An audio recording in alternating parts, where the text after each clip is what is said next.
everyone. Good evening. Thank you so much for joining us to talk about prostate cancer this evening. For those of you who are still getting your dinner, don't worry, you're not late. We're just getting started. And for everyone online, welcome and thank you for being here.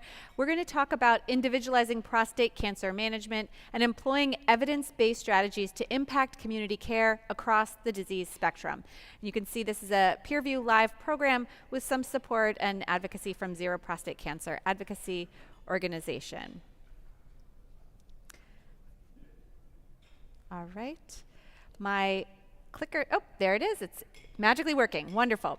So welcome. My name is Alicia Morgans. I'm a GU medical oncologist, and I am the chair of tonight's program. But we also have the wonderful Matthew Smith and Sandy Srivanas, who are joining us to come here to talk about prostate cancer with you tonight. Thank you to PeerView and to Zero Prostate Cancer for helping to support this session.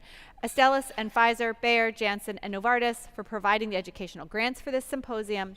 And if you haven't already, please complete the pre-event survey. Please, as a reminder, look out for any additional polling during the presentation. Please submit your questions and we will answer them in the Q&A session. And in-room learners, please use your personal device to scan the QR code that you can see here up on the screen and on the following slides to respond to the polls and ask the faculty questions. There should also be QR codes on your tables, so in case you miss it on the slides, they should be there as well.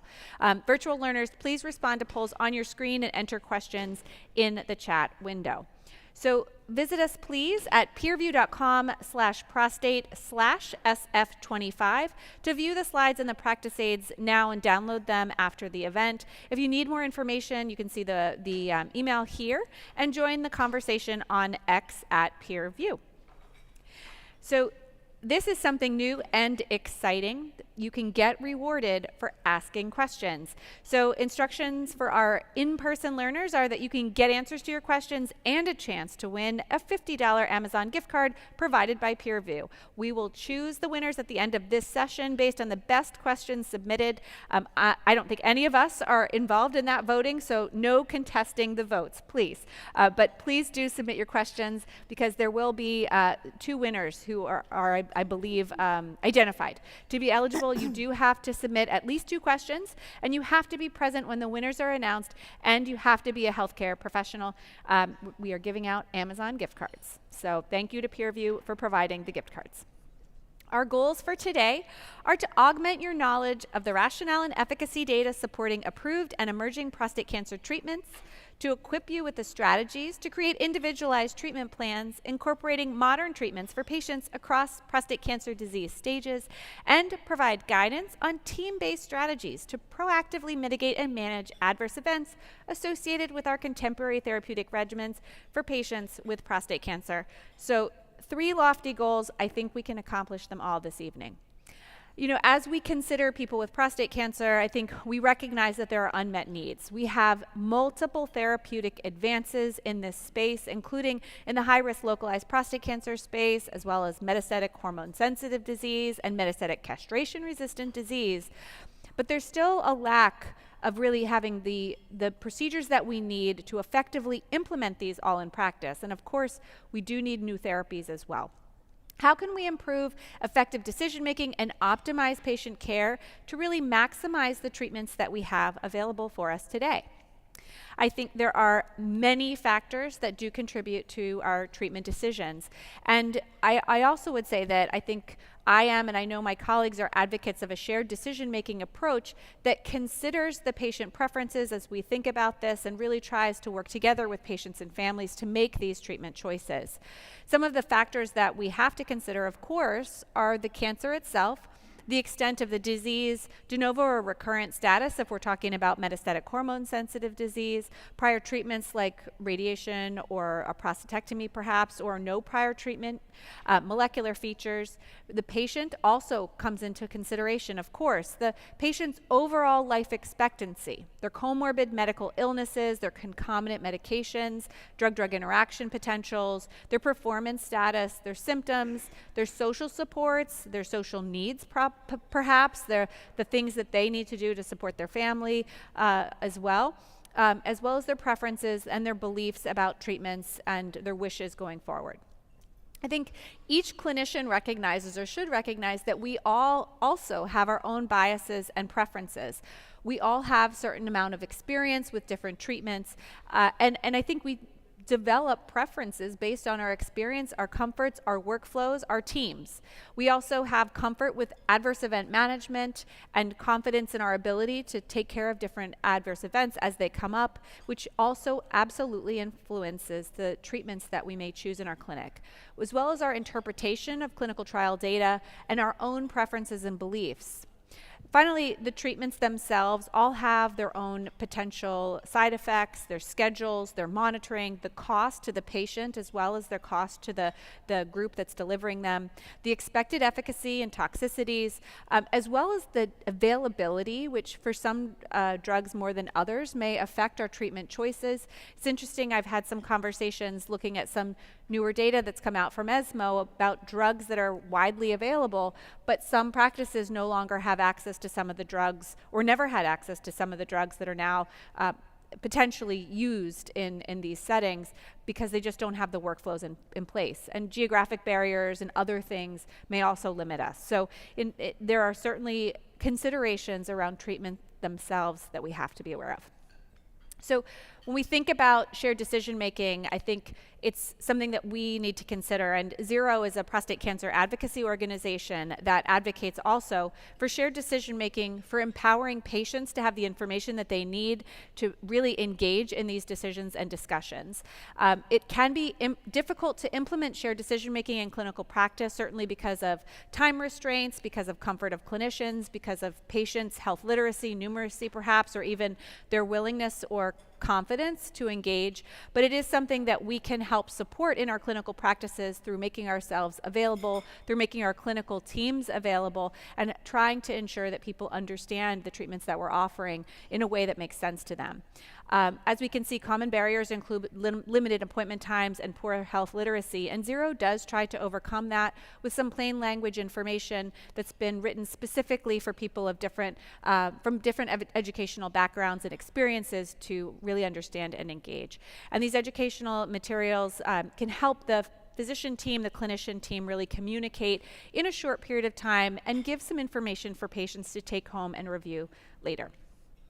So let's get started as we think about all these treatment choices we're going to be considering tonight and answer this question on your device. Remember, there are QR codes that should be on the tables as well as obviously here on the screen.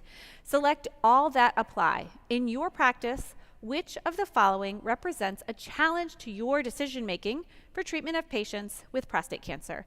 Take a moment and answer now. Is it understanding when to use available therapeutic options for high-risk BCR patients, navigating treatment intensification for metastatic hormone-sensitive disease, staying updated on data supporting PARP inhibitor combination strategies in the mCRPC setting, effectively coordinating and implementing radioligand therapy plans, managing therapy-related AEs, or overcoming barriers to genomic testing?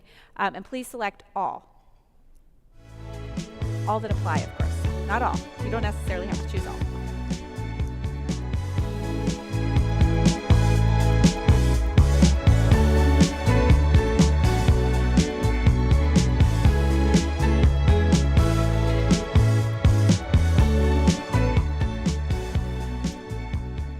All right.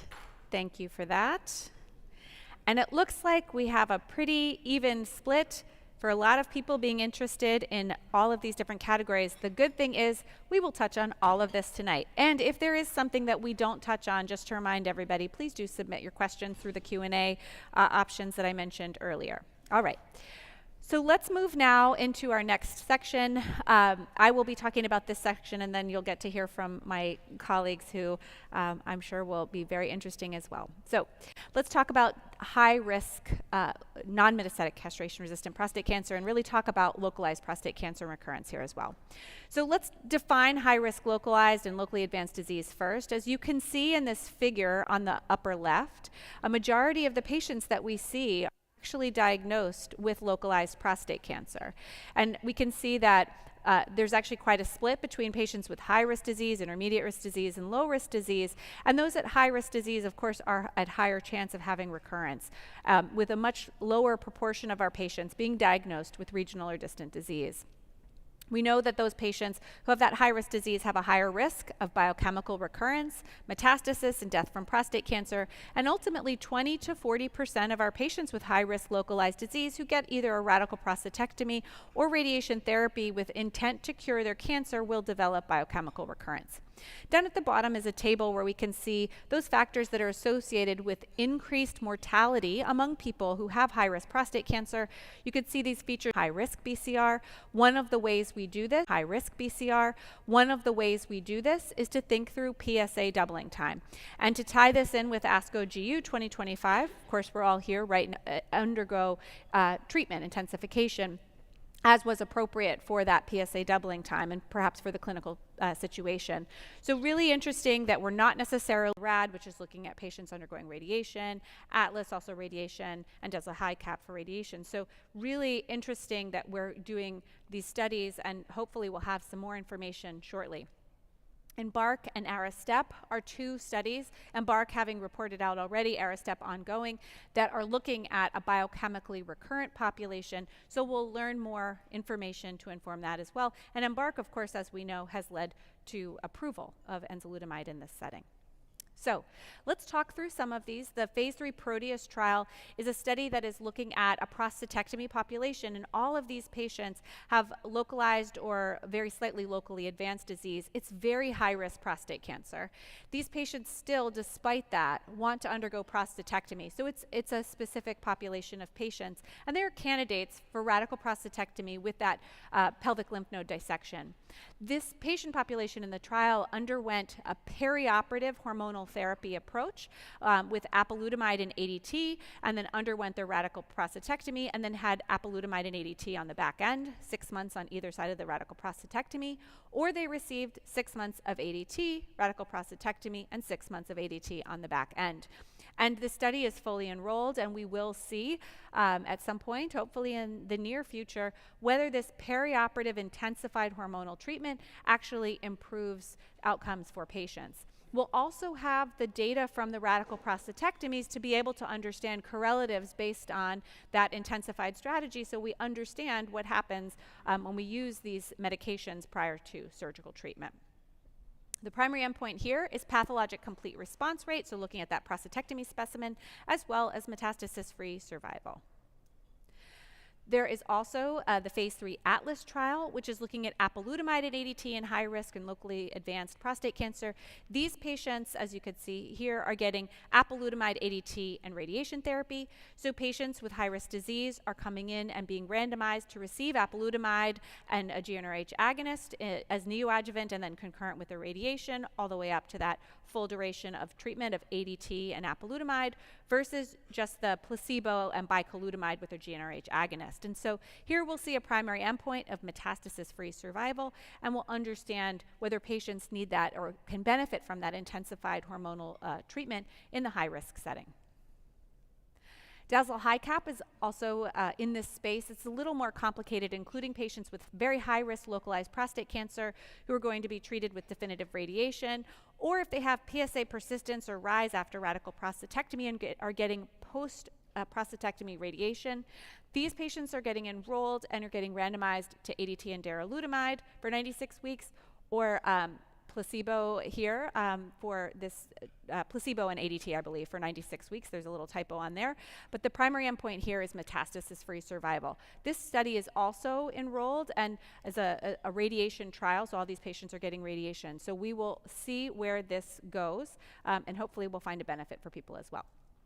So moving on from all of those studies that are piquing our interest to a study that has reported out, the phase 3 EMBARK trial is a trial that has affected the treatment landscape and is one that I think we're all quite familiar with. But just to review, this included a patient population with high risk, non-metastatic, castration-sensitive prostate cancer or biochemical recurrence. And it was high risk because these patients had a PSA doubling time of less than or equal to 9 months.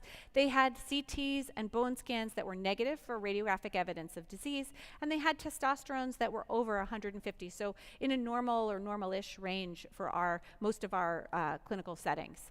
Patients were enrolled and they were randomized to receive enzalutamide and leuprolide leuprolide or enzalutamide as a single agent, and they were followed for a metastasis-free survival primary endpoint.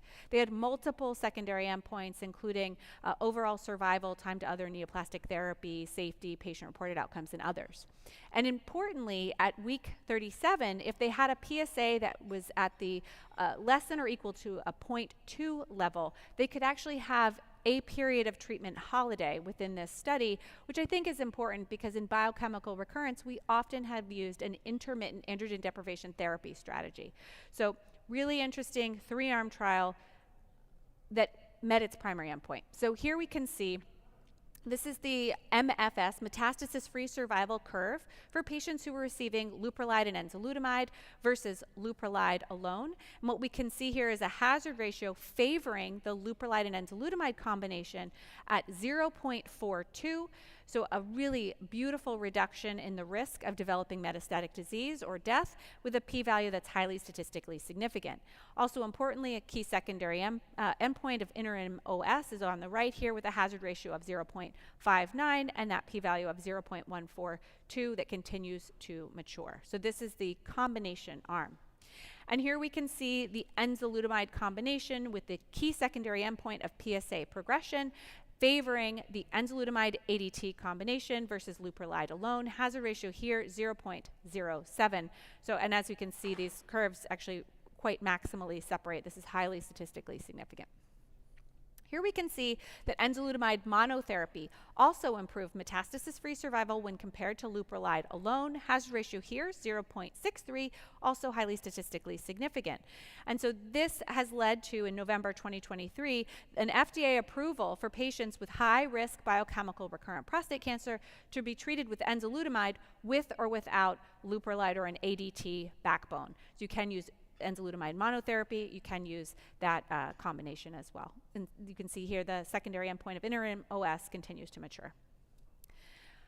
I think importantly, we of course have to review the safety data, which is going to be different depending in the arm or on the arm that was used for treatment. With enzalutamide combination, leuprolide, and enzalutamide monotherapy all having what we would consider a relatively tolerable safety profile with no new safety signals from our experience with these agents previously. What's not highlighted here is that there are some differences in those specific adverse events, with gynecomastia, breast tenderness being more common on enzalutamide alone versus the arm where we might have the leuprolide as well. So those are some differences.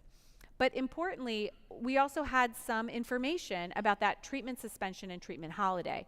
We can see here that in this study, and to remind everyone, as I just said, if those patients got to week 37 and the PSA was less than 0.2, they could have a treatment holiday. That was possible in about 86% of those patients who were on enzalutamide monotherapy versus leuprolide. It was about 67% of patients. So more patients who were in an enzalutamide containing arm were able to take that holiday or that suspension. And so this is an opportunity, I think, for patients to take a break if that is something that's within their treatment preferences. So just to think about some other studies, this is the ARICEP study, which is a patient population that has high-risk biochemical recurrence. And in this trial, that high-risk biochemical recurrence is defined with a PSA doubling time of less than 12 months. All of the patients in this study have to have PSMA PET positive disease, and they are randomized to treatment with ADT and darolutamide or ADT and placebo, with plans to potentially use SBRT to all PSMA PET identified visualizable disease, and they're followed for a metastasis-free survival endpoint by PSMA PET. So a little bit of a different endpoint than we've seen previously with MFS in other studies defined by conventional imaging. That is a secondary endpoint, and you can see others listed there as well. And just in terms of an ASCO GU 2025 update, the Aramon study, which is a study actually that Dr. Smith participated in, was also reported. Dr. Smith, do you want to share any insights? Go right ahead. All right, I will keep talking. So a really interesting study that was looking at darolutamide as a single agent here. And this is really just some of their primary endpoint information. I think more data is to come. But in the primary endpoint, we can see that darolutamide monotherapy increased baseline testosterone levels in this patient population as we would expect. So if you're not giving this with a GnRH agonist, you'll have an antagonist activity that's unopposed, and so it increases your testosterone testosterone level. They found that this was to a lesser degree than reported with some other AR pathway inhibitors, but it was there. And they had actually, I think, really nice PSA responses, deep PSA responses at week 12. This study continues on in follow-up, so more to come from the Aramon study, and this was a poster, so please enjoy checking it out on the virtual meeting over time. So I have just talked for a long time, both of you, and it's time for us to have a panel discussion to kind of think through some of this information. I'd love to hear what your thoughts are. You know, this is a high-risk setting. The data from Embark, of course, has changed practice, is newly available. What are your thoughts? Do you use these agents in the real world? Do you have a preference for using something like enzalutamide alone or in combination? Matthew, why don't you start us off? Yeah, absolutely. So at a high level, I'd say that and some of this will come when I talk about HSPC, although I won't make this specific point then. There's really kind of a convergence of treatment when we think about this, right? So a number of things are happening in routine clinical practice. We're doing a lot of PSMA PET CT, so there's fewer and fewer patients with biochemical only recurrence because we identify their local or distant disease when their PSA is rising. An increasing number of patients with high risk or very high risk disease are reclassified as low volume de novo metastatic disease. And so there's a lot of that going on, but at the same time, there's therapeutic advances that lead to similar treatments even when we're reclassifying patients from high risk localized disease to low volume metastatic. And by that I mean there's increasing evidence for intensification of systemic treatment for clinically localized disease. There remains a role for obviously definitive local treatment, typically with radiation in that setting. But in patients with low volume de novo metastatic disease, what do? We do the same thing. We intensify their systemic treatment and often treat the primary. So I think it's something really to keep track of. And in a lot of ways, it's like, I think we're just become more precise in the way we treat our patients. It's not like the old days of a decade or more ago where it was this very dichotomous management. You know, you went from high risk to metastatic, your treatment changed completely. Yeah. That is an interesting comment. I mean, it's often the same treatment, and it's an interesting conversation with patients that, well, whether it's this, whether it's that, we're kind of going to do a very similar approach. You know, Sandy, we have a question that's come in here about the Embark population, so high-risk BCR. To Matthew's point, we're using PSMA PETs often in that setting. What do you do if a patient meets criteria for Embark, but then has a PSMA PET scan that is positive? How do you think through the management of that patient? Yeah, I think we've seen patients who have had, so the Embark was with conventional scans, and I think the group at UCLA actually used the exact Embark population and looked at the PSA doubling time and looked at the data with PSMA scans. And not surprising, they did find that more than half of the patients ended up having metastatic disease. So I think Embark in some ways is for patients with low volume metastatic disease. And I think the message is the same, right? We have ADT intensification that improves outcomes, but I think the unique thing about Embark is it gives us an opportunity to treat patients with monotherapy. One of the messages that I see that's come along is that, are we over-treating a lot of patients, right? So there is some interest in sort of individualizing treatments and thinking about patient-specific interests. You know, most patients want a treatment that doesn't lower testosterone. So I think the unique feature about Embark is this monotherapy enzalutamide arm that does allow you to stop therapy once PSA becomes undetectable. But I wanted to make a point about some of your presentation that you did, that in general, I don't know, I mean, 10 years ago, I think medical oncologists were really not that engaged in patients with localized disease. Now it seems like all the referrals we get, anytime somebody gets radiation, the question is what's the ADT that needs to happen, what's the duration, should it be intensified? But it's really interesting that we now have some surgical trials as well, that I think the message really here is that this has become a multidisciplinary multidisciplinary approach, and we are working with our urologists and radiation oncologists with really the message about what's the best therapy and for a given patient. And I think there are a lot of more questions than answers that we have now. That is definitely true, which keeps it exciting, right? But it does make it interesting in clinic. I am going to ask just one more question or two, but this one is just very pointed.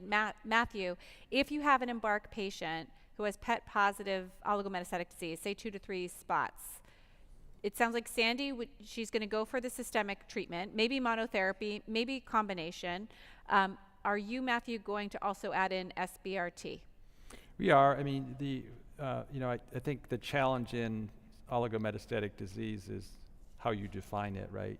And so it can be defined anatomically. That's pretty simple and straightforward, but there are other considerations that I think about, like, tempo of disease. It's very different if you have, 2 bone metastases, 7 years out from your prostatectomy versus 7 weeks out from your prostatectomy for Gleason 10 disease. So you really think about those things. But one of the appeals, I think, about radiating a limited number of sites of metastatic disease is it makes it easier to recommend a treatment break. So there, I think if I can radiate all of the known sites of disease, I'm more enthusiastic about providing a treatment holiday for the patient. Great, thank you. That makes sense. And Sandy, you mentioned kind of the benefit of having that enzalutamide alone arm.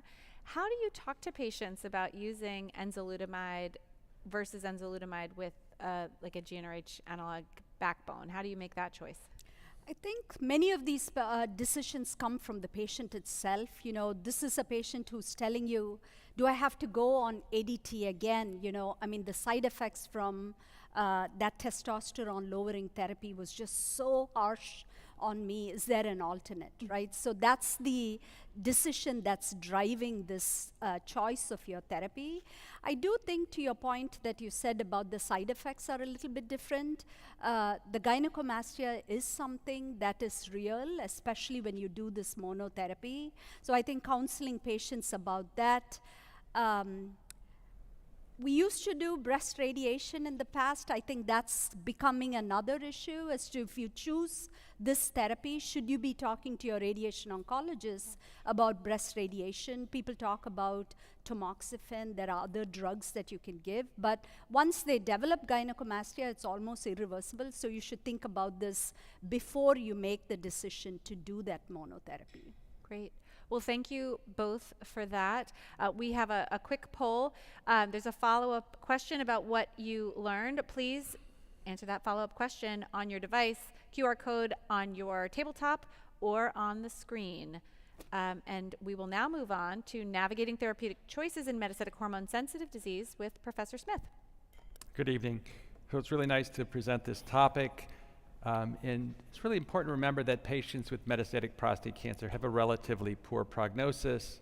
Second point to make here is that said, there's considerable heterogeneity of outcomes in this disease, and prognosis is very different according to volume and manner of presentation. And the cases made here from this study where there are markedly different overall survival outcomes for patients based on their manner of presentation, de novo versus recurrent, and extent of metastatic disease here simply dichotomously described as low volume versus high volume. But if you look at de novo high volume patients in this study had a median overall survival of only about 3.6 years. Patients with synchronous low volume disease survived on average more than twice as long as that. And that's really something to think about when we make decisions about appropriate management. Despite consistent level 1 evidence for improved overall survival by treatment intensification, though, adoption of treatment intensification in the US has been poor. Many patients still receive androgen deprivation therapy as monotherapy or as combination with the first generation anti-androgen. For most patients, that's an unsupportable treatment plan. And there's been a lot of attempts to understand that. There does appear to be some discordance between major academic medical centers and large hospitals versus community settings. There may be a variety of factors that drive those differences, including candidly differences in the patient population, case mix, access to these drugs, both economically and otherwise, comfort with AE management, and I suppose to some extent limited familiarity with the data. But given the large number of trials, like the latter hopefully is no longer the case, and part of the goal of these kind of educational programs is to eliminate that barrier to care. So here's some of the data that make this point. This looks over a 3-year span, like after we had clear evidence for treatment intensification with both docetaxel and ARPIs. And as you can see up on the top there, ADT monotherapy was among the most commonly prescribed treatment for patients as initial therapy for metastatic prostate cancer. So really underutilization of evidence-based care. I think there was a question on Alicia's slide is like what to do in a busy clinical practice. We're all busy, right? Change the narrative. Like I no longer think about it like the way we thought about it after docetaxel was approved is I'm starting ADT and then I'm going to make this secondary decision about docetaxel. The default should now be ADT plus an ARPI, and who am I not going to do that in? And I make that decision when I meet the patient. There's no need, patients aren't interested in history, they're interested in recommendations, right? You don't need to explain to a patient that we used to give ADT alone, now we give 2 drugs. You just say, we now give 2 drugs. It's just that simple. And it actually makes it a lot easier for patients to accept that recommendation. And I've adopted prescribing the drugs on the day I meet patients, particularly those with de novo metastatic disease. The data is really candidly overwhelming, supporting treatment intensification in MHSPC. These are the studies summarized, looking primarily at systemic treatment, but like you have 3 trials that showed an improvement in overall survival with the addition of docetaxel. Subsequent trials looked at the addition of ARPIs to ADT, consistent, similar large treatment effects on overall survival, and then a couple of newer studies have looked at so-called triplet therapy. They were designed at a time when docetaxel had been shown to improve survival and ARPIs were being evaluated, hence the triplet therapy in that order. The study on the top, Stampede RMH, also looked at the role of treating the primary tumor, and at least in patients in the low volume subgroup, a pre-specified subgroup in that study showed an overall survival benefit, which, as you might have heard from the podium yesterday, really, or a question that came up yesterday in the oral abstract session, was of a magnitude that's really similar to what we do with systemic therapy. So an important consideration for well-selected patients. So here's some of the early evidence. This is charted in Stampede, showing an improvement in overall survival in patients receiving intensification with docetaxel added to ADT. The benefits in these studies in both subgroup analysis of the individual trials and additional follow-up meta-analyses pretty clearly made the case that the benefits are primarily restricted to patients who have poor prognosis disease, however defined, primarily de novo, high volume disease. And I don't know that that's been sort of biologically explained, although there are different molecular markers in patients with poor prognosis disease and those with like recurrent low volume disease. I think part of it is really an opportunity issue. Patients with very poor prognosis disease often will progress quite quickly, and in some cases, like fairly explosively, and they may miss the window of treatment, because this idea that I can just intensify later may not work out because patients progress and may no longer be candidates for at least docetaxel in this setting. The evidence from ARPIs, I'd say, is even more compelling, with consistent large impact on overall survival. Titan with apalutamide, Arches with enzalutamide, and Latitude, the first ARPI study with abiraterone, showing these large treatment effects. It's really stunning that the hazard ratios for overall survival are nearly identical across these trials that span the globe, different drugs, slightly different patient populations, really quite extraordinary. The QOL was maintained or improved in patients who received doublet therapy with the ARPIs.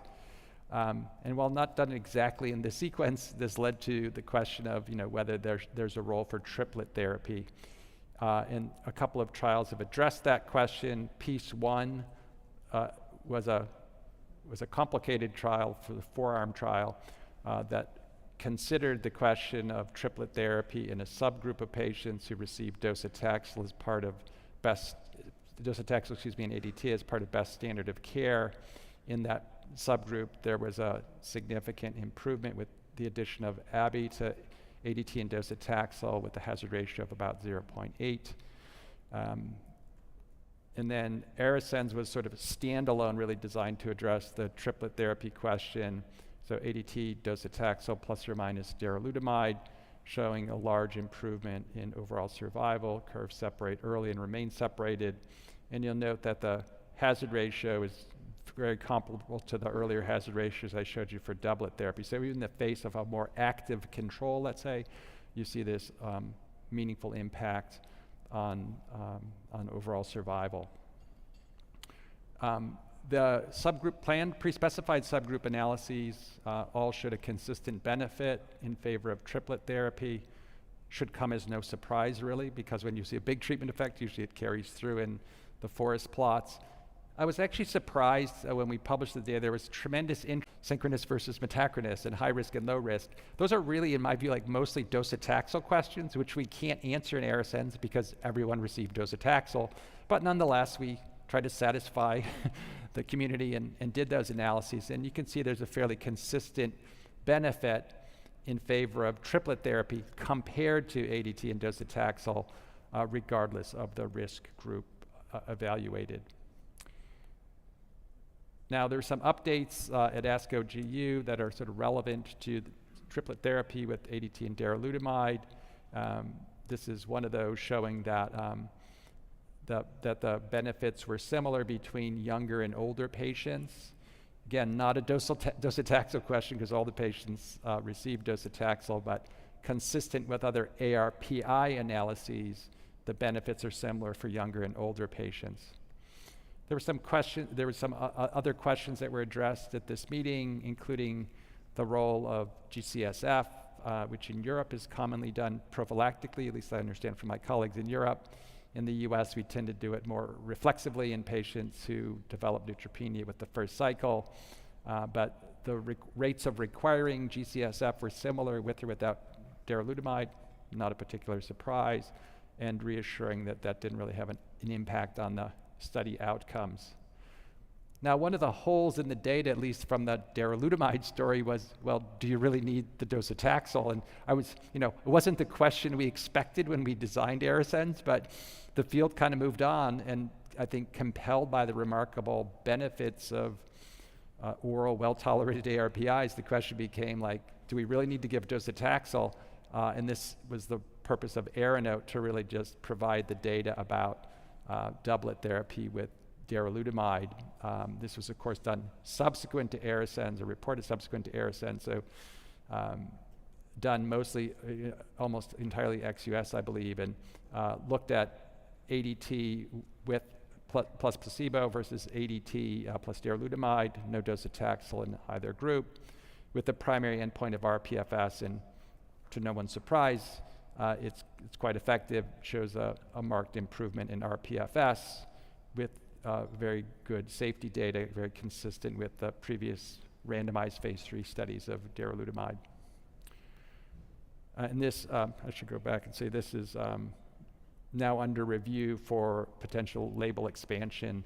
I think most of us in clinical practice use darolutamide near label without docetaxel and MHSPC. Provided this is approved, I think that'll just make that easier with payers to get that pre-authorized. Number of updates at ASCO GU as it relates to this study. Fred Sod reported that the outcomes by risk groups, again, very similar to the other studies of ARPI doublet, showing benefit in both high volume and low volume disease. In fact, low volume benefit was quite remarkable there with a hazard ratio, I think, of 0.3 for rPFS. The study was not designed to evaluate overall survival, but there was sort of consistent benefit across secondary endpoints, as you can see summarized there. These slides are now challenging my ability to read. Really small. a bit of an embarrassment. It's like the cobbler whose children don't have shoes. My wife's an ophthalmologist, but here I am trying to read those words. Anyways, this is an ASCO GU update on apalutamide. We heard from the podium yesterday some really interesting data that the lutamides basically fare better in older populations, presumably because of their comorbidities, relative to abiraterone. So consistent with that high-level observation yesterday, this abstract looked at the safety of apalutamide in older patients and those with the usual comorbidities, including cardiovascular disease, and very comfortingly found that the drug was safe, well-tolerated, and had similar efficacy in populations with those who are older age and had those comorbidities. Here's another slide showing some update. 70% of patients had rapid PSA declines at 6 months with APA and ADT, consistent with the results of the phase 3 Titan study. And it does raise interesting questions about treatment discontinuation and de-intensification, and maybe those questions will come up in the panel discussions. So I think there's a lot of things to consider in making individual patient decisions. There are differences between the agents. There's different safety profiles for abiraterone plus prednisone versus the lutamides. That is important for patient selection. I'd say the typical patient could probably tolerate any of these 4 approved ARPIs, but there's going to be individual patient selection based on important comorbidities, foremost among them congestive heart failure, difficult to control diabetes. Either of those conditions are, I'd say, poor fit for abiraterone and prednisone. History of seizure disorder, pretty rare, but would be a poor fit for patients with either apalutamide or enzalutamide. But those are things to consider. I think it remains an open question as to the optimal selection of patients for triplet therapy, in this case meaning adding docetaxel to ADT and an ARPI. Current NCCN guideline pretty much is based on the subgroup analyses and meta-analyses of the docetaxel doublet trials, where you see most of the benefit in patients with poor prognosis disease. I think most of us have landed on kind of an appropriate set of disease characteristics, includes de novo high volume disease, but that's a fairly crude way of estimating prognosis. I mean, as a group they do poorly, but there's certainly, you'd be missing some patients with very poor prognosis disease. I'll be interested to know what my co-panelists think about that, but we certainly consider other things, very young, healthy patients with low volume disease, however defined, we would consider for triplet therapy, particularly if they had other markers of poor prognosis, primary pattern 5, Gleason grade, tumor genetic testing that shows 1 or more pathogenic mutations in tumor suppressor genes. Other adverse prognostic factors are certainly, I think, considerations that yet haven't made their way into formal guidelines. So I have a case to present, which is really intended kind of to be a contemporary case that brings out a number of relevant issues, both as the way we identify the disease and how we make these sometimes challenging decisions about optimal management of patients with presenting with metastatic disease. So this is a particularly young guy, 56-year-old man who had his first screening PSA at 30. He was asymptomatic. Prostate biopsy showed extensive Gleason 5+4, 4+5, and 4+4 disease. Prostate MRI showed a confluent PIRADS 5 lesion throughout the left peripheral zone extending from the apex to the base, and a probable metastasis in the right iliac bone. This was a few years ago, and so he initially had a bone scan that showed a metastasis in the right iliac bone, consistent with the MRI finding, and then this was early days of PSMA PET CT, so we then got a PSMA PET CT. We would have just skipped the bone scan now. But you can see the metastasis in his right iliac bone, but he had other sites of metastatic disease that were not detected on the bone scan, including that cervical spine metastasis shown on the right, and a few other bone metastases. So I think all in maybe 5 or 6 bone metastases throughout his skeleton by PSMA PET CT. the question becomes, what is his optimal management? Do you want to take a shot at that? Alicia, Sure. how would you manage such a patient in your practice? Sure. So, this patient, by traditional definitions, has low volume disease. It sounds like he had a bone scan with that one area, and then has sort of a shift in his stage or in his volume risk, I guess, volume status, by the PET scan. So, technically low volume disease, de novo metastatic. So I think this is the perfect opportunity to have a conversation. And actually one of our attendees asked a question about, do you ever kind of take a patient and offer a kitchen sink approach that might include a triplet as well as radiation to the prostate? And I think this is that kind of patient, presuming that this 56-year-old is otherwise healthy and actually wants to be aggressive in his management, as many 56-year-olds would want to be. So I think de novo status, absolutely an opportunity to consider ADT docetaxel and darolutamide or abiraterone. In fact, you can do that in ARASENS at least. There were no restrictions. You could put any patient who was chemo fit into this trial. So this is a good opportunity. And then I think because this is truly low volume disease on conventional imaging, I would also offer this individual consideration at least of radiation of the prostate. And I would say you can offer that in high volume disease as well. It's just that your goal may be for different benefits. In that case, maybe to reduce urinary complications or GU complications, not necessarily to improve survival as we saw in the STAMPEDE study. But what do you think, Sandy? I mean, I agree with everything that you said. These patients who come into our clinic, it just takes so much time. I mean, this guy at 56, coming and seeing us is probably devastated with this diagnosis. So to tell him that he's now got metastatic disease, we talk about the systemic therapy, the side effects of systemic therapy. Now we have to talk about radiation to the prostate, maybe even metastatic directed therapy. Yes. And then there is an issue of how do you counsel them for bone health? How do you counsel them for all of the adverse events that they're going to have from androgen deprivation therapy? Here is a young guy, should we be talking about genomics for him? So I think it's really a detailed discussion, but I think patients deserve that. They want to know about all of this.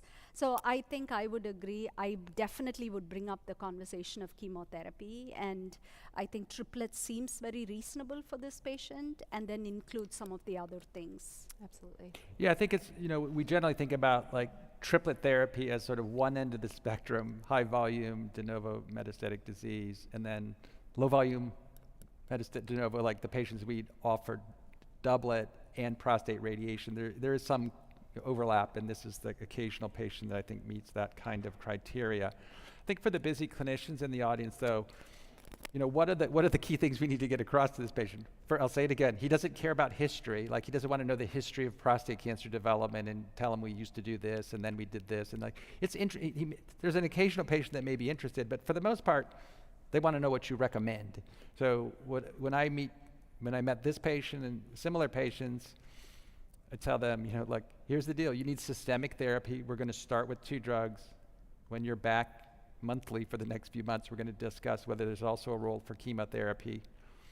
And I'll start their ADT on that visit, prescribe their ARPI, and I'll also typically we mostly use blood-based tumor genetic testing. I do that on the day I meet them. Why is that? Because I want the results when they come back for their next injection, the next GnRH antagonist injection, typically a month later, or whatever you're giving them for ADT. I'm going to see them back soon anyways to assess the safety of the ARPI and make these secondary decisions about chemotherapy.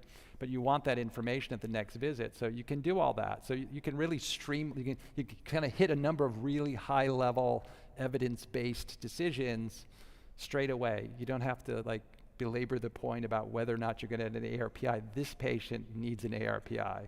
You can debate whether chemotherapy is necessary or appropriate. We chose to do that in him. I think he can make a good case to radiate his prostate, and I chose a patient here who had a particularly large primary tumor as well, and not much in the way of metastatic disease. But hopefully those are helpful sort of comments as you think about similar patients in your own practice. And I think now we move on. Great. Back to Alicia. Yeah, thank you. And so please take a moment. You can see that QR code up there prompting you to go back to your device and answer a question before we move on. While you're doing that, I just have a quick question for Sandy. Matthew mentioned genomics, and he probably means potentially multiple types of genomics. What kind of genomics do you normally get in a hormone-sensitive patient? So we send them to the genetics counselor. We don't do it, unlike you, in our clinics. So I do make a referral for germline testing. I think somatic testing is helpful at this time. Maybe it won't change what we do, but I think in thinking about clinical trial enrollment, it's nice. And it's good to have a workflow so that you do it and it's taken care of and you don't forget about it. One thing that I wanted to bring up is, decipher testing, right? It's available to us. And for these patients with low volume disease, I think the Stampede group showed some interesting data where they looked at Decipher High. And even for patients with low volume disease, if you were to have a high Decipher, they seem to benefit for chemotherapy. So in these cases where you have some uncertainty, I think additional genomic testing may be helpful. So I don't do it routinely, but I think if I want questions about what's the duration of hormonal therapy, should we add chemotherapy, more information is helpful. Great. Well, thank you. Thank you for that. And now we are on to Professor Srinivas, who is going to tell us about integrating modern therapies into MCRPC treatment plans. Take it away, Sandy. Thank you. So when we think about CRPC, I just wanted to start off with what are our available classes of drugs that we have. So we have the traditional hormonal drugs. These were the first drugs that were approved in CRPC now more than 2 decades ago with enzalutamide and abiraterone in the post-docetaxel, and then they moved to the pre-docetaxel space. And then enzalutamide, apalutamide, and darolutamide were also approved in the non-metastatic CRPC. Then we have immunotherapeutic drugs. I mean, Sipuleucel T, again, it's been about 20, 25 years, I think now. And the first therapeutic immunotherapy for any disease. And then pembrolizumab for that small group who are MSI high. Again, it's not prostate cancer specific, but now you have some small trials showing that patients who do have it have a prolonged and durable response to pembrolizumab. So again, yet another reason why we should be doing genomic testing. And then cytotoxics with docetaxel and cabazitaxel. And finally, a DNA damage class of drugs, which include radium-223, our monotherapy PARP inhibitors with olaparib and rucaparib, lutetium-177, and then we now have this whole class of PARP inhibitor combinations, so we have 3 of those that are approved. So despite this list being really long, when it really comes to the patient in front of you, I think there are a lot of unmet needs. We really don't have like level 1 evidence. What's the best sequencing and how do we use these drugs? We find that there's a lot of cross-resistance between drugs, especially the ARPIs. So if somebody has had a prior abiraterone or enzalutamide, the likelihood of having another response is low and the duration of response is very limited. And then despite that big list that I showed you, the field has sort of moved. We are using many of these drugs now in the front line. So all of the hormonal drugs, the chemotherapy drugs. So when they really come to CRPC, our options are somewhat limited. And I think selection is based on many factors, right? What's the time since they had the last drug? If somebody's had if they had ARPI in the localized disease, you do it for a finite duration. So you think about that when they have CRPC. Are they symptomatic or is it just an asymptomatic rise in PSA? Do they have bone disease alone or is it a patient with lymph nodes and visceral disease? Do they have any genomic aberrations? Now that we have PARP inhibitors, I think integrating that into our treatment decision becomes important. Is it an oral drug versus IV? We have some choices in terms of patient preference and what they want. And as oncologists, we have always done this looking at performance status and frailty of a patient. So I think many of these are what we do on an everyday basis when we think about that patient in front of us. So in this my talk, I'm just going to talk about what new data do we have about the existing drugs that might help us. So the first drug that I'm going to cover is radium. Radium-223. So this is a drug, again, that we have had now for a decade. It was approved in 2013 based on the ALPSICA trial, which gave an infusion of radium for 6 doses, each a month apart, versus placebo, and showed an improvement in overall survival. And that survival was seen irrespective of whether patients had docetaxel exposure or not. So we do use radium in the clinic for people pre or post docetaxel, and you can see that the hazard ratios are somewhat similar for the two groups, with an improvement in overall survival of around 4 months compared to placebo. So what we do as medical oncologists when we have a drug, we try to combine them to see if we can get some additive effect. So the first trial that was done was combining radium with abiraterone in the ERA-223 trial.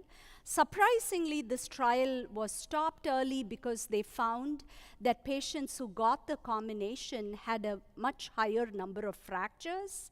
So this is definitely a combination that's not used, but there were lessons learned from this trial. So in parallel to this trial, there was a trial that combined radium with enzalutamide in the PEACE-3 study. So the investigators looked closely at these patients and found that those who were getting the combination with enzalutamide and radium did have a higher number of fractures, especially if those patients were not getting a bone protective agent. So they were really smart and mandated the use of bone-modifying drugs in all of the patients going forward. And you can see once that was instituted, the risk of fractures really came down. And early this year, we saw the results of the PEACE-3.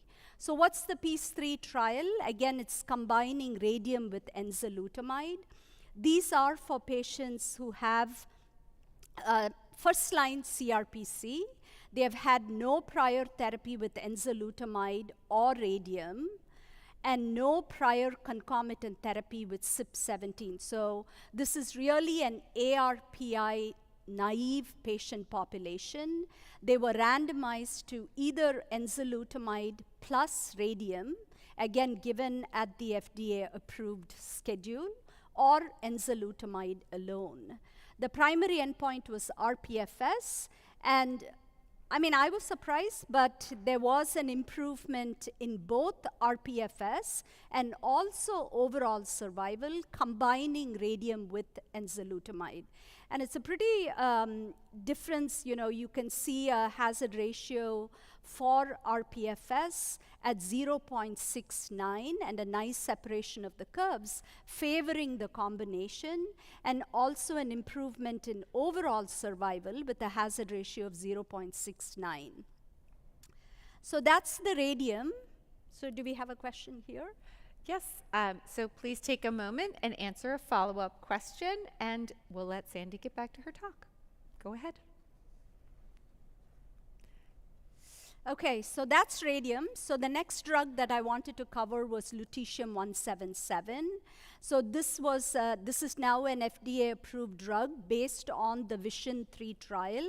But what's interesting is that, again, this drug is now moving into earlier and earlier lines of therapy.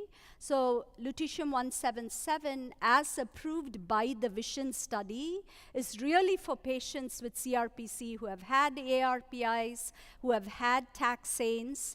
But we are now looking at use of this drug in the pre-taxane space. So we have the PSMA-4, we have the SPLASH study, but there's also trials looking at lutetium in much earlier lines. So PSMA addition is a trial exploring lutetium in the hormone-sensitive space. So this is ADT intensification with or without lutetium. And there's also PSMA-DC, which is delaying castrate resistance. And this is a trial looking at lutetium plus SBRT for those patients who may have oligometastatic disease. So a lot of trials in progress looking at lutetium.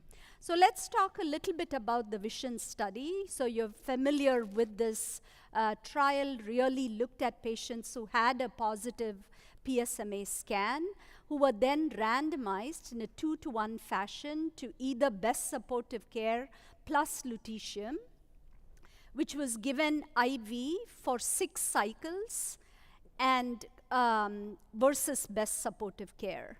The primary endpoint was a co-primary RPFS and OS, and here are the results. The trial did demonstrate an improvement in overall survival, hazard ratio of 0.62 for OS, a nice separation of curves with a median OS of 15 months versus 11.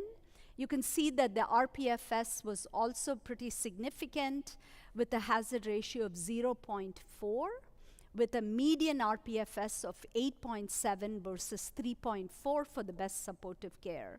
So this led to the FDA approval now more than 2 years that we have the use of lutetium 177. So what about what data do we have?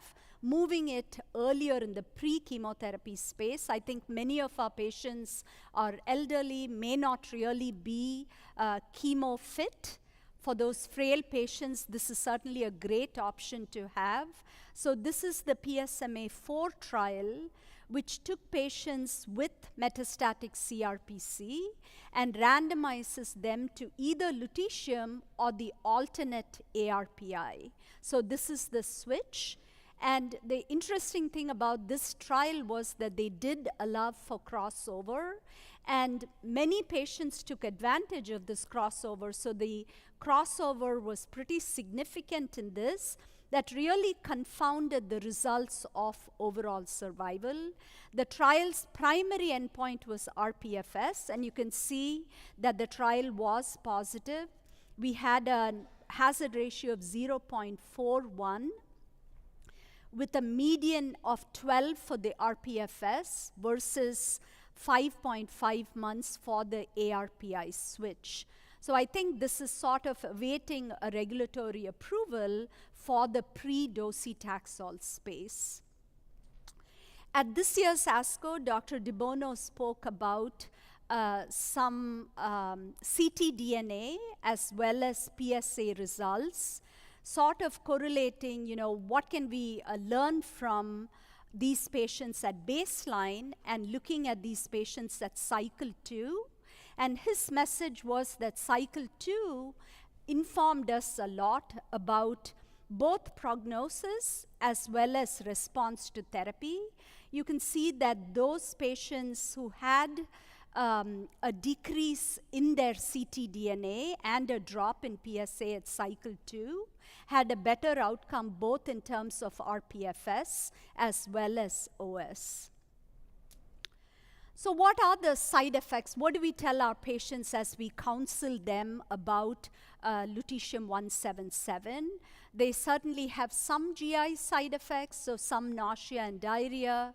There is some suppression on the bone marrow, so having CBCs prior to their start of treatment is standard. You can expect some fatigue. I think pain flare is an important thing to just tell patients so that they are aware of it and they're not caught by surprise. And then some uptake in your salivary glands, so definitely a dry mouth is something that we should be telling them. There is some uptake in the kidney, so there is renal dysfunction and some worsening of a creatinine, so your standard lab tests that you need to do prior to start would be a CBC and a metabolic panel. So the good news is that there's more in this RLT space. So lutetium is a beta emitter, but there are a lot of other drugs looking at alpha emitters such as actinium, and I think there are different sources of isotope emitting besides just lutetium.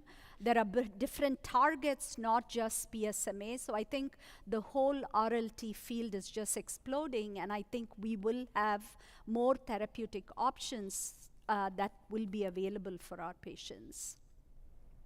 So I'm going to shift gears a little bit and talk about the PARP. I know many of you in the group voiced that that was a difficult decision about what we do with PARP combinations. So this was an important one that, you know, despite having PARP inhibitors available, despite knowing that maybe 1 in 4 of our patients harbor a germline mutation, in the real world, with looking at more than 1,000 patients, that many of them don't get testing. So only 60% of patients received HRR testing. And of those patients, just a third of them received a PARP inhibitors. So I think testing, if we don't test, we wouldn't know. So just having these drugs available, I think the message really here is that we should be doing testing for our patients. So we have 3 combinations. You know, we have Propel that looked at olaparib plus abiraterone, which is now FDA approved, but just for the BRCA mutated patients. Similarly, an alternate PARP with niraparib and abiraterone based on the Magnitude trial, also approved just for the BRCA mutated patients. And then a third PARP with an alternate ARPI, so talazoparib and enzalutamide, based on the TALAPRO-2 trial, approved for a broader indication for all HRR mutated patients. So I'm just going to go over the details of this in the next few slides. But really, there's been a lot of interest in combining an ARPI with PARP inhibitors. That the notion is that AR inhibition upregulates PARP repair pathways, and that results in synthetic lethality really with the ADT and PARP inhibition. So this concept really led to these 3 combination trials. So the first one was Magnitude, which looked at niraparib plus abiraterone, and you can see in the BRCA group. So this trial really enriched for patients who had the BRCA mutation, and you can see that the RPFS really is significant with a hazard ratio of 0.55, with an almost doubling of RPFS for the group that harbored the BRCA mutation. So this led to the FDA approval in 2022, but again, it's just limited for the BRCA population. The second trial is the Propel against Abi with olaparib. You can see again, very similar to the, in fact, even a higher magnitude of benefit compared to the Magnitude study. You can see, I think the hazard ratio here was 0.23, really an impressive separation of curves. And you can see the overall survival also having a hazard ratio of 0.29. So for that BRCA mutated patient, the combination has really been very impactful. And this led to the FDA approval in 2023 for this combination. Then came TALAPRO-2, looking at talazoparib plus enzalutamide. This was approved, again, as I said, for a broader HRR group, which includes not just BRCA, but includes all of the other HRR mutations. So this combination for the HRR population resulted in an improvement in PFS. The hazard ratio here again is 0.45, and this was presented a year ago now. At this meeting, we saw the update for the all-comer population. So TALAPRO-2 included patients who had HRR mutations, but also had an unselected patient population. So the curve to the top was presented by Dr. Agarwal, looking at the unselected patient population, where there was an improvement for overall survival. So these are patients who really didn't have an HRR, who had the combination of talazoparib plus enzalutamide had an improved overall survival compared to enzalutamide alone. The hazard ratio here, like Matthew, I'm having trouble seeing the numbers, but I think it's like closer to 0.8. And you can see that there was also an update of overall survival in the poster session, and the bottom one is looking at the HRR deficient patients. So to me, I can see a difference that the benefit appears to be certainly higher in the patients who have the HRR mutation compared to the all-comers. And I think this hazard ratio was like 0.6 for those who had an HRR deficiency. So what are the side effects that we can expect with the combination?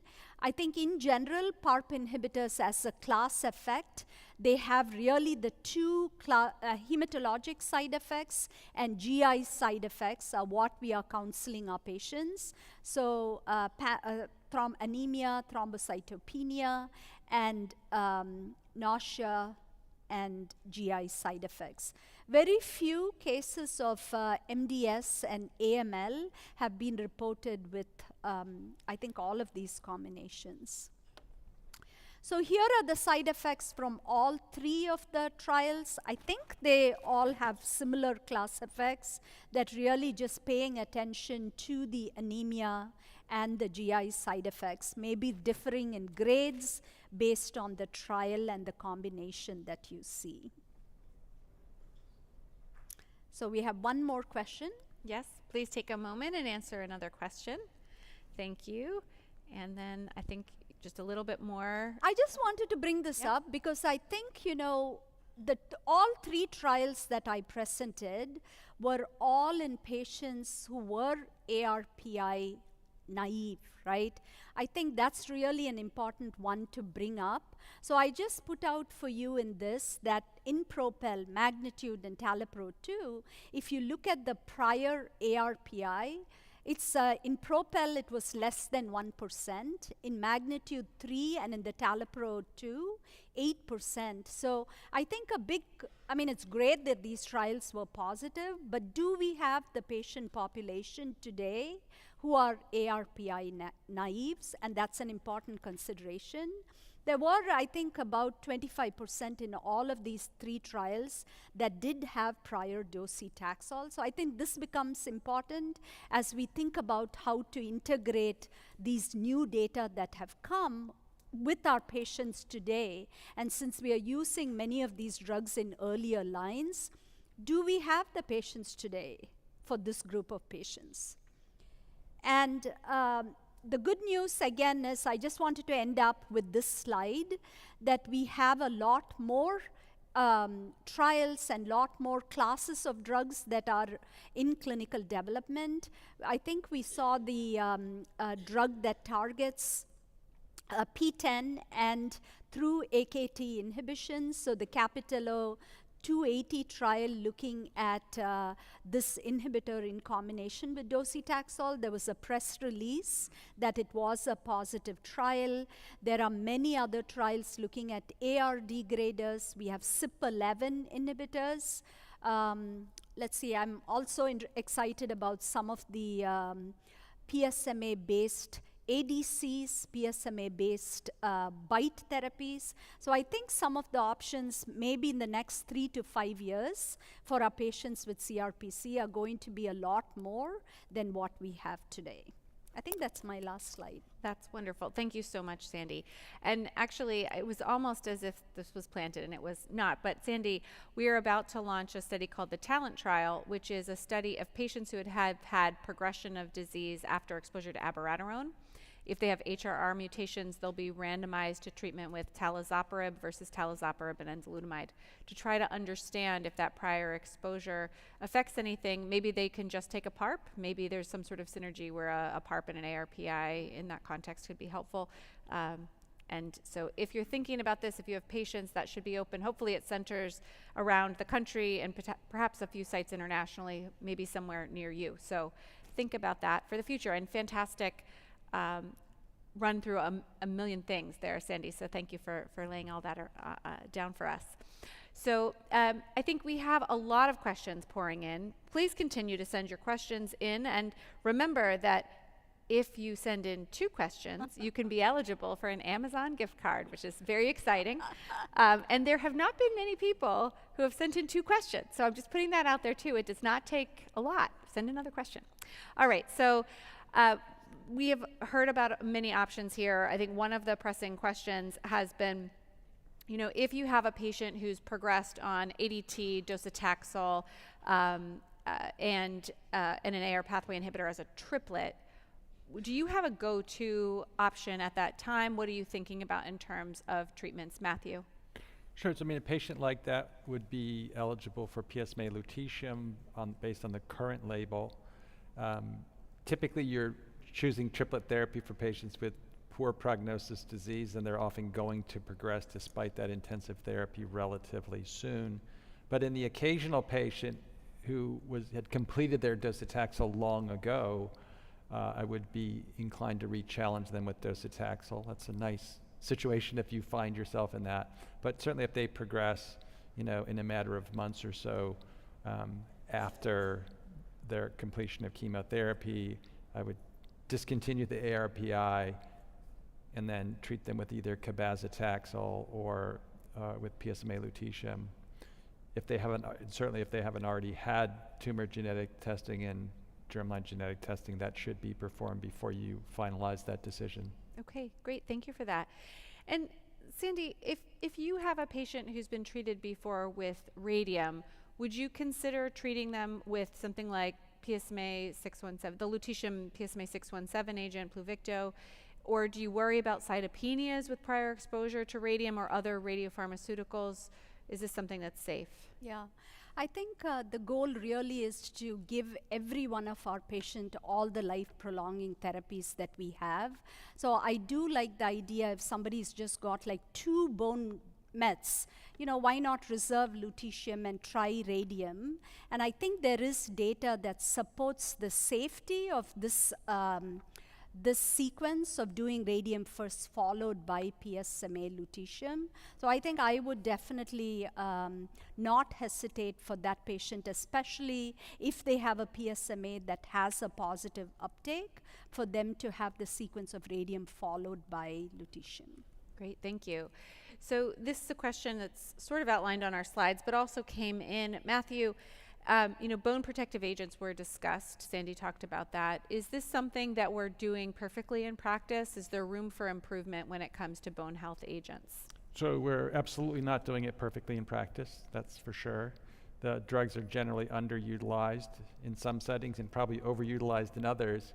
We don't know the optimal dose and schedule, the sort of, you know, for patients with bone metastases, particularly those with progression, the dominant driver of risk for skeletal morbidity are disease-related complications. For those with few or no bone metastases, the risk is primarily osteoporotic fractures. And the therapeutic interventions for those 2 situations are different, right? You need, some cases, the same drug, but at a higher dose and schedule.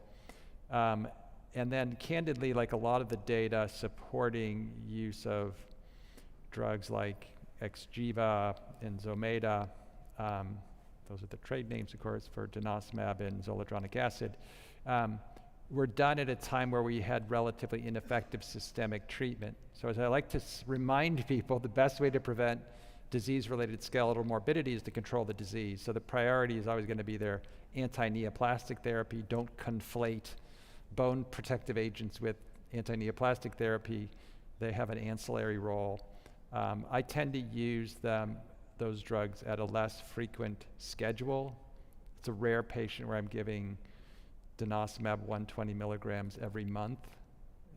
It's more like, you know, I line it up with their leuprolide injection, sometimes as infrequently as twice a year, particularly if their disease is well controlled with their current systemic therapy. Thank you. All right, Sandy, I have a question for you about pill burden. When we're talking specifically about the PARP inhibitor, AR pathway inhibitor combinations, there can be, many pills, especially if we're talking about an abiraterone combination, which also comes with prednisone. Do you find that this is a challenge for patients? This is different for the niraparib abiraterone combination. That's something that makes it a little unique. But is pill burden something you think about? Is it something your patients ask about or share with you as an issue? Yeah, I think definitely it is an issue, not just in terms, I think pill burden, you think about it as just the annoyance of having to take multiple drugs. In addition to most of them have hypertension, they probably have a little bit of a diabetes. In addition to all their other meds that they're on. But I think the financial burden is so real. I can't tell you the amount of time our staff help us, right? All of us, I'm sure, in our practice, trying to get authorization for these patients.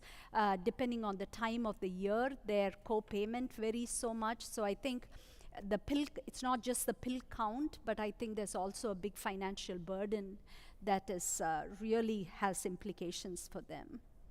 Thank you for that. Matthew, if you're thinking about, or when you consider PARP inhibitor combinations versus a single agent PARP inhibitor, how do you choose the patient? What do you think about there? Yeah, so we hope that there are fewer patients who are developing MCRPC having not been exposed to an ARPI. And I think the other issue to think about this is, who are those patients? They either have milder disease, such that someone decided they didn't need to intensify their systemic treatment. It should be a pretty small group of patients, right? And they're least likely to progress, to more serious disease with MCRPC.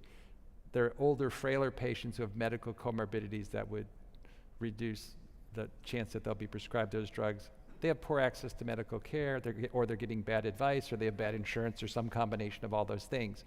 So those aren't the patients who you're going to think are then going to get, an ARPI and a PARP inhibitor and genetic testing when they progress to MCRPC, unless they change their location of their of where they're receiving care, or get better insurance or whatever. But so there is a little bit of a conundrum, right? So I think it's an increasingly uncommon patient, at least in my practice, who hasn't had an ARPI. They have MCRPC and they're biomarker positive. But if they're referred from elsewhere and that's where we find them, then you have to make the proximal decision. In part is like, which ARPI do you want to give? There are going to be some reasons to choose among those for other medical comorbidities that we already discussed. And then, which data do you find the most compelling? So, those are the practical considerations. And then, it's always about benefit risk, right? And so I think the data for biomarker positive, particular those with BRCA mutations, it's very compelling, and I think that should be a high priority to get both drugs concurrently, not sequentially. Thank you for that. Sandy, double question, 2 parts. How do you think about docetaxel eligibility, and how do you choose between AR pathway inhibitors? So docetaxel eligibility for me would be frailty, is the patient, what type of support do they have at home, who are they living with, what is the help that they have. What I think really performance status comorbidities number 1, and then I think you think about the distance where they live, transportation issues, who's helping them at home. I think all of these things become real because it is a challenge for them to come in, spend an hour at the infusion center, all the side effects. In terms of the ARPI question, I think the presentation yesterday was helpful. I think we have a choice between all of these ARPIs, but I think I found the data about patients who are older, that maybe the amides are somewhat easier. So I think it's nice that you have a choice. You can pick now based on, risk of seizures, whether they have other issues, but I think maybe I will be a little bit more selective about choosing one of the ARPI inhibitors as opposed to ABI for that much older and frail patient. Great, thank you for that. And thank you for tying in GU ASCO data, very exciting. Matthew, when you think about PARP inhibitors again and patients for that, does it matter to you whether the patient's homozygous or heterozygous? Does that make a difference? I think it depends how it's measured, right? So I think it depends on the assay, and I'm not the ideal person to address the subtleties of that. So for me, at a high level, it's going to be like which gene, because BRCA2 is not ATM. Like they're very different in their, predicting benefit from a PARP inhibitor. And then, germline, yes or no. So like, germline BRCA2 mutation, you kind of have your answer. They almost uniformly have lost the other allele either by deletion or mutation. So not so much. I think we all struggle with like the so-called, what I'll call lesser mutations, I mean non-BRCA mutations, as whether or not they're predictive. Because even in the very nicely done, gene by gene analyses from these large studies, they become pretty small buckets very quickly. And so we're just not that sure. I'm very confident that patients with BRCA mutations, it's a driver mutation, not so sure about certain other mutations. And then that will impact the priority in which I use those therapies. I do not give, combination ARPI PARP to someone with an ATM mutation. Yeah. May not ever give them a PARP, but if I do, it's going to be, after they've had other lines of therapy and sort of run out of other options. Yeah, great. Thank you for that. And I think it's important to remember in the studies, because these are complicated questions. Thank you for sending them. In the studies, you actually only needed to have one mutation. So you didn't need to have multiple. You didn't need to have a double hit. So I think that's also helpful as we're thinking about clinical practice. But remembering that these lesser mutations or other HRR mutations beyond BRCA are not necessarily going to be all created equal when it comes to sensitivity to PARP inhibitors is really, really important. So in the interest of time, though I feel we could continue to talk for a long time, the winners of the gift cards are in. Would Eduardo Lin and Fachai Chansriwang please see, I believe it's, she's waving in the back. Is it Kim? Am I getting that right? No, I'm sorry. I'm so sorry. But the young lady in the back who is waving down the gift cards around has gift cards for you, so you can get those before you leave. Please do not leave those on the table. Those are Amazon. In my house, those would go fast. In any event, just to remind that Zero, the patient advocacy organization, has participated in supporting this event, and we appreciate that. It is something that they want everyone here to know, that they do have a program called 0360, which provides guidance and counseling for patients to get financial assistance and other support, whether it's support groups, mentor, even caregiver support through their program. And they actually have a toll-free number for patients to call to talk through their financial challenges, which I think in the US at least can be very, very just very important and something that causes a lot of stress for them. But lots of opportunities for support through this program that they have here. And visit us at peerreview.com/prostatesf25. Please complete and submit your post-test and evaluation for credit. Download the slides and the practice aids. Watch the replay of this event in the next 24 hours and the online activity in the coming weeks. Thank you so much for being here. Thank you for joining us online. We appreciate your time. Thanks, everybody.